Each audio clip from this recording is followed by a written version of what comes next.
Hey guys, my name is Ali and I am a data and analytics consultant. Microsoft Fabric is a possible big improvement for many companies as it brings together Power BI, Synapse, and Data Factory into one unified platform. But that also raises an important question, which is if Fabric is right for your organization right now. In this video, I'm going to help you assess the platform's maturity versus your company's maturity, highlight some of the upsides and possible downsides, and also walk you through some key questions to help you decide when and if to adopt Microsoft Fabric. Microsoft Fabric, is it right for you now or is it too soon? Let's discuss. So before we go into what is right or wrong, just quickly, what is Microsoft Fabric? It is Microsoft's unified platform for BI, data engineering, and AI. So we're taking a lot of different tools that we had before, Data Factory, Synapse, Power BI, AI services, other things, and we're bringing it closer together. Like I said, it combines Power BI, Synapse, Data Factory, and more. You have Purview for governance, Copilot for generative AI, and other things. You can see we go down, it says centralized data lake in terms of one lake, shared compute across the services. So it's bringing all this stuff together in one ecosystem. And it's basically designed to break silos and improve governance and working across these services and getting it into one larger data platform. So that is what Microsoft Fabric is on a very, very high level. Now the question is, who is it right for? So the way I looked at it is that for a lot of organizations that are already using a large part of the Microsoft ecosystem, Fabric can be really good. It can be great because you're getting all these services into one place. You can work more seamlessly across. You can use the same compute. You're getting the data into the same place. So you might, as a company, have some complex data needs, and you're getting multiple tools into one platform. And some of the things that you can do then, you can do more real-time dashboards. You might have some AI use cases. You might have a lot of data which goes across teams. It's shared easily.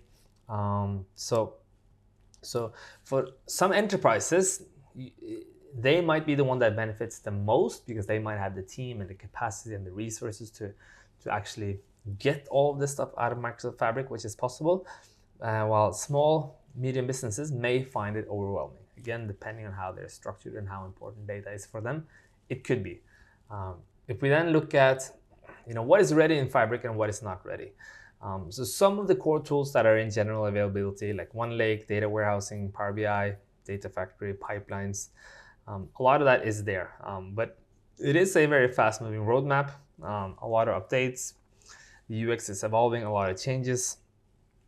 There are some missing features like geo-redundancy, some automated file cleanup. I know that CI/CD has gotten better, but I don't think it's at the best level yet, but there's some things that they still have to work on, and then there are some stability and security gaps which requires more close follow-up. So it is a newer platform. Some things are ready, some things are not ready. Then it really depends on you as a company and how large or small you are and which specific capabilities you must have, which means Fabric could be right or wrong, but it's moving very quickly. It's improving every single month, and it's come a long way since it was first put out there. Then some of the benefits of being an early adopter is that if you have a lot of tools or services, if you have somewhat of a complicated landscape today, then it could simplify your stack quite a bit, and it could also reduce some overlap and cost there.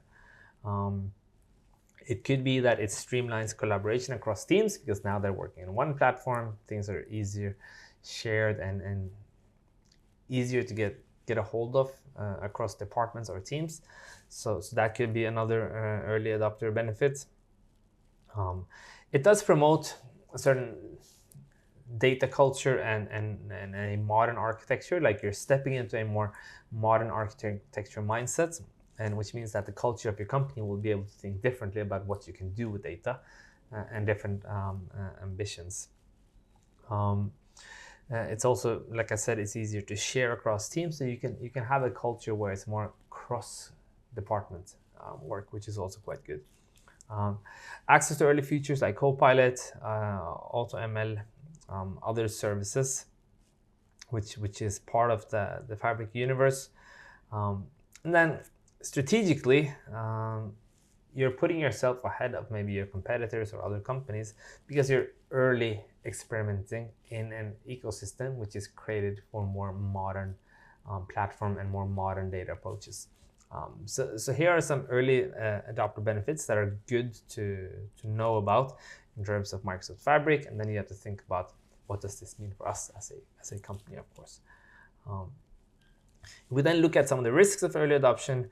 There could be some features that are missing that requires some workarounds, which could be a bit tedious or annoying. There are some UI changes that happens, and there could be bugs in some of the previews that is still there, still young as a platform, but it is there.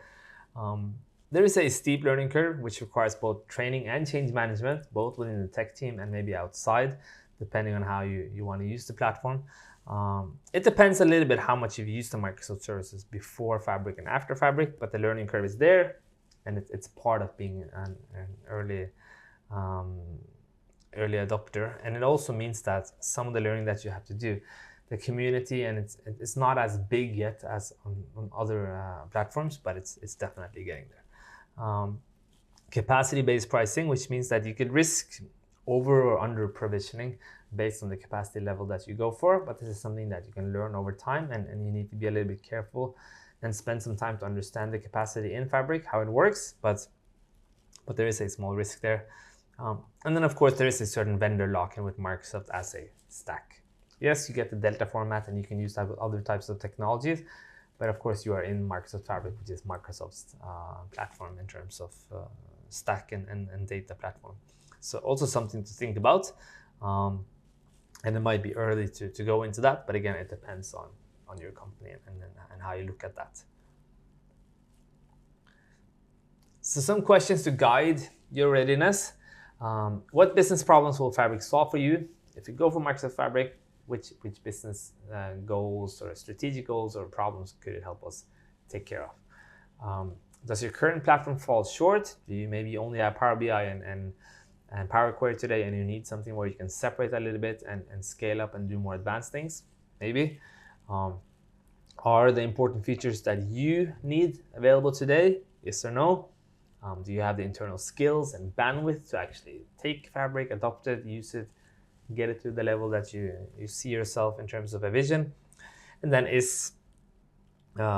do you have like a leadership and governance model in place which you can take into Fabric, or do you need to define that and then you understand how you can give access to different people or share data to different people, or that the management understand the possibilities with Fabric?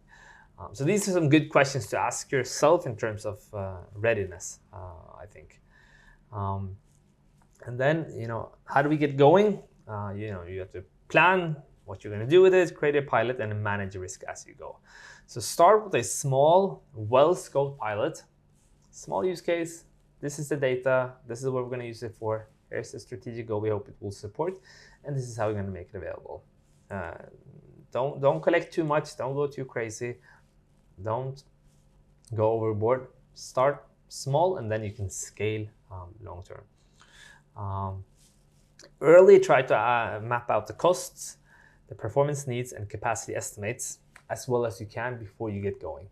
If you start small, then and you start to map this out early, then you will be able to learn a little bit as you go, and you will understand the impact of the different services in Fabric in terms of the costs and performance and capacity. But it's a very good exercise to pay a little bit of attention to. In case it's not right for you, you need to understand, how do we get out of this? How do we roll back to what we previously had, and then maybe reevaluate or find a better pilot which could suit better, but it's good to think about. And then you want to ride kind of the excitement of data platform and analytics. We're doing this now, so you want to keep it nice and small so that you can get some early wins, and then you can get some momentum from that. And I think I have a typo here, but it says wait and see is okay if timing isn't right.